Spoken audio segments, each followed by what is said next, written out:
ഉൽപ്പത്തിയുടെ പുസ്തകം 41 അധ്യായം. ഫറവോയുടെ സ്വപ്നം. 2 വർഷങ്ങൾ കഴിഞ്ഞപ്പോൾ ഫറവോ ഒരു സ്വപ്നം കണ്ടു.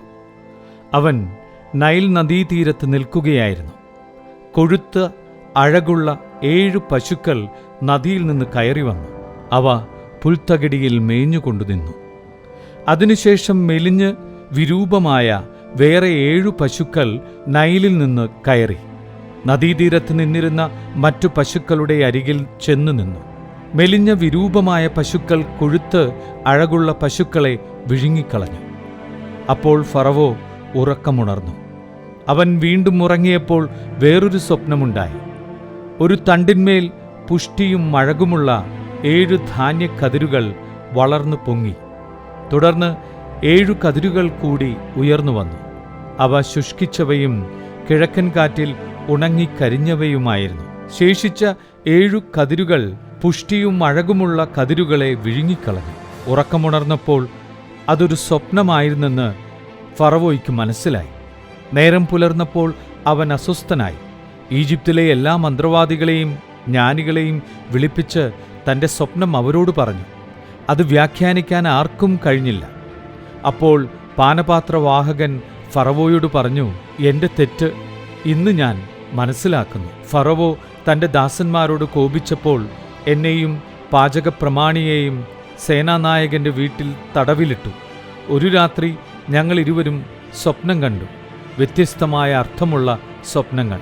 ഞങ്ങളുടെ കൂടെ ഒരു ഹെബ്രായ യുവാവുണ്ടായിരുന്നു. സേനാനായകൻ്റെ വേലക്കാരനായിരുന്നു അവൻ. ഞങ്ങളുടെ സ്വപ്നം അവനോട് പറഞ്ഞപ്പോൾ അവൻ അത് ഞങ്ങൾക്ക് വ്യാഖ്യാനിച്ചു തന്നു. ഇരുവർക്കും അവനവൻ്റെ സ്വപ്നത്തിനൊത്ത വ്യാഖ്യാനമാണ് തന്നത്. അവൻ ഞങ്ങൾക്ക് വ്യാഖ്യാനിച്ചു തന്നതുപോലെ തന്നെ സംഭവിച്ചു. എന്നെ അവിടുന്ന് ഉദ്യോഗത്തിൽ പുനഃസ്ഥാപിച്ചു. പാചകപ്രമാണിയെ തൂക്കിലിടുകയും ചെയ്തു. അപ്പോൾ ഫറവോ ജോസഫിനെ ആളയച്ചു വരുത്തി. അവർ അവനെ തിടുക്കത്തിൽ ഇരുട്ടറയിൽ നിന്ന് പുറത്തു കൊണ്ടുവന്നു. അവൻ ക്ഷൗരം ചെയ്ത് ഉടുപ്പുമാറി ഫറവോയുടെ മുൻപിൽ ഹാജരായി. ഫറവോ ജോസഫിനോട് പറഞ്ഞു, ഞാനൊരു സ്വപ്നം കണ്ടു. അത് വ്യാഖ്യാനിക്കാൻ ആർക്കും കഴിയുന്നില്ല. നിനക്ക് സ്വപ്നം വ്യാഖ്യാനിക്കാൻ കഴിയുമെന്ന് ഞാൻ അറിഞ്ഞു. ജോസഫ് ഫറവോയോട് പറഞ്ഞു, അതെൻ്റെ കഴിവല്ല.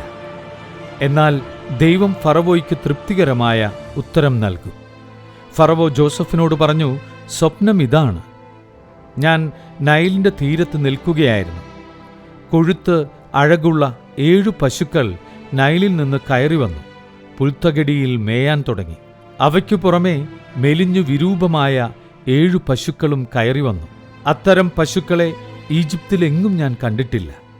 ശോഷിച്ചു വിരൂപമായ ആ പശുക്കൾ ആദ്യത്തെ 7 കൊഴുത്ത പശുക്കളെ വിഴുങ്ങിക്കളഞ്ഞു.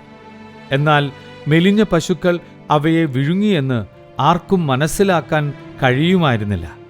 കാരണം മുൻപെന്ന പോലെ തന്നെ ശോഷിച്ചാണ് അവർ കാണപ്പെട്ടത്.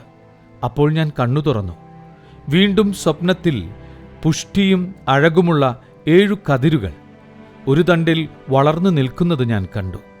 തുടർന്ന് ശുഷ്കിച്ചതും കിഴക്കൻ കാറ്റിൽ വാടിക്കരിഞ്ഞതുമായ 7 കതിരുകൾ പൊങ്ങിവന്നു.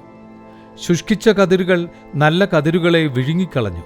ഞാനിത് മന്ത്രവാദികളോട് പറഞ്ഞു, എന്നാൽ അത് വ്യാഖ്യാനിച്ചു തരാൻ ആർക്കും കഴിഞ്ഞില്ല. അപ്പോൾ ജോസഫ് ഫറവോയോട് പറഞ്ഞു, ഫറവോയുടെ സ്വപ്നങ്ങളുടെ അർത്ഥം ഒന്നുതന്നെ. താൻ ഉടനെ ചെയ്യാൻ പോകുന്നത് എന്തെന്ന് ദൈവം ഫറവോയ്ക്ക് വെളിപ്പെടുത്തിയിരിക്കുന്നു. 7 നല്ല പശുക്കൾ 7 വർഷമാണ്. 7 നല്ല കതിരുകളും 7 വർഷം തന്നെ. സ്വപ്നങ്ങളുടെ അർത്ഥം ഒന്നുതന്നെ. അവയ്ക്ക് പുറകെ വന്ന മെലിഞ്ഞതും വിരൂപവുമായ 7 പശുക്കളും 7 വർഷമാണ്.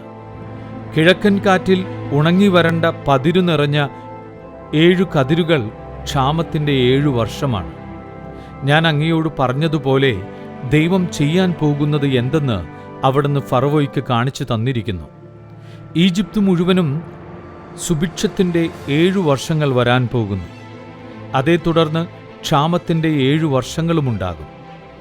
സമൃദ്ധിയുടെ കാലം ഈജിപ്ത് രാജ്യം മറന്നുപോകും. ക്ഷാമം നാടിനെ കാർന്നു തിന്നും. പിന്നാലെ വരുന്ന ക്ഷാമം മൂലം സമൃദ്ധി ഈജിപ്തിൻ്റെ ഓർമ്മയിൽ പോലും നിൽക്കില്ല. കാരണം ക്ഷാമം അത്രയ്ക്ക് രൂക്ഷമായിരിക്കും. സ്വപ്നം ആവർത്തിച്ചതിൻ്റെ അർത്ഥം ദൈവം ഇക്കാര്യം തീരുമാനിച്ചുറച്ചെന്നും ഉടനെ അത് നടപ്പിലാക്കുമെന്നുമാണ്. അതുകൊണ്ട് ഫറവോ വിവേകിയും ബുദ്ധിമാനുമായ ഒരാളെ കണ്ടുപിടിച്ച് ഈജിപ്തിൻ്റെ മുഴുവൻ അധിപനായി നിയമിക്കണം. ഫറവോ നാട്ടിലെങ്ങും മേൽനോട്ടക്കാരെ നിയമിച്ച് സമൃദ്ധിയുടെ 7 വർഷങ്ങളിലും വിളവിൻ്റെ 1/5 ശേഖരിക്കണം. വരാൻ പോകുന്ന സമൃദ്ധിയുടെ വർഷങ്ങളിൽ അവർ ധാന്യം മുഴുവൻ ശേഖരിച്ച് അത് ഫറവോയുടെ അധികാരത്തിൽ കീഴ്നഗരങ്ങളിൽ ഭക്ഷണത്തിനായി സൂക്ഷിച്ചു വയ്ക്കണം. ഈജിപ്തിൽ 7 വർഷം നീണ്ടു നിൽക്കാൻ പോകുന്ന ക്ഷാമത്തെ നേരിടാനുള്ള കരുതൽ ധാന്യമായിരിക്കും അത്. അങ്ങനെ നാട് പട്ടിണി കൊണ്ട് നശിക്കാതിരിക്കും. ജോസഫ് ഈജിപ്തിൻ്റെ അധിപൻ. ഈ നിർദ്ദേശം കൊള്ളാമെന്ന് ഫറവോയ്ക്കും അവൻ്റെ സേവകന്മാർക്കും തോന്നി. ഫറവോ സേവകന്മാരോട് പറഞ്ഞു, ദൈവത്തിൻ്റെ ആത്മാവ് കുടികൊള്ളുന്ന ഇവനെപ്പോലെ മറ്റൊരു മനുഷ്യനെ കണ്ടെത്താൻ നമുക്ക് കഴിയുമോ? ഫറവോ ജോസഫിനോട് പറഞ്ഞു, ദൈവം ഇക്കാര്യമെല്ലാം നിനക്ക് വെളിപ്പെടുത്തി തന്നിരിക്കുന്നതുകൊണ്ട് നിന്നെപ്പോലെ വിവേകിയും ബുദ്ധിമാനുമായ ഒരാൾ വേറെയില്ല. നീ എൻ്റെ വീടിന് മേലാളായിരിക്കും. എൻ്റെ ജനം മുഴുവൻ നിന്റെ വാക്കനുസരിച്ച് പ്രവർത്തിക്കും. സിംഹാസനത്തിൽ മാത്രം ഞാൻ നിന്നേക്കാൾ വലിയവനായിരിക്കും. ഫറവോ പറഞ്ഞു, ഇതാ ഈജിപ്ത് രാജ്യത്തിൻ്റെ മുഴുവൻ അധിപനായി നിന്നെ ഞാൻ നിയമിച്ചിരിക്കുന്നു. ഫറവോ തൻ്റെ കയ്യിൽ നിന്ന് മുദ്രമോതിരം ഊരിയെടുത്ത് ജോസഫിനെ അണിയിച്ചു. അവനെ പട്ടുവസ്ത്രങ്ങൾ ധരിപ്പിച്ച് കഴുത്തിൽ ഒരു സ്വർണമാല ഇടുകയും ചെയ്തു. അവൻ തൻ്റെ 2-ാം രഥത്തിൽ ജോസഫിനെ എഴുന്നള്ളിച്ചു. മുട്ടുമടക്കുവിൻ എന്ന് അവർ അവന് മുൻപേ വിളിച്ചു പറഞ്ഞുകൊണ്ടിരുന്നു. അങ്ങനെ ഫറവോ അവനെ ഈജിപ്തിനു മുഴുവൻ അധിപനാക്കി. ഫറവോ ജോസഫിനോട് പറഞ്ഞു, ഞാൻ ഫറവോ ആണ്. നിന്റെ സമ്മതം കൂടാതെ ഈജിപ്ത് ദേശത്തിലെങ്ങും ആരും കൈയോ കാലോ ഉയർത്തുകയില്ല. അവൻ ജോസഫിന് സാഫ്നത്ഫാനെ എന്ന് പേരിട്ടു. ഓനിലെ പുരോഹിതനായ പൊത്തിഫറായുടെ മകൾ അസ്നത്തിനെ അവന് ഭാര്യയായി കൊടുക്കുകയും ചെയ്തു. ജോസഫ് ഈജിപ്ത് മുഴുവൻ സഞ്ചരിച്ചു. ഈജിപ്തിലെ രാജാവായ ഫറവോയുടെ സേവനത്തിൽ പ്രവേശിച്ചപ്പോൾ ജോസഫിന് 30 വയസ്സായിരുന്നു.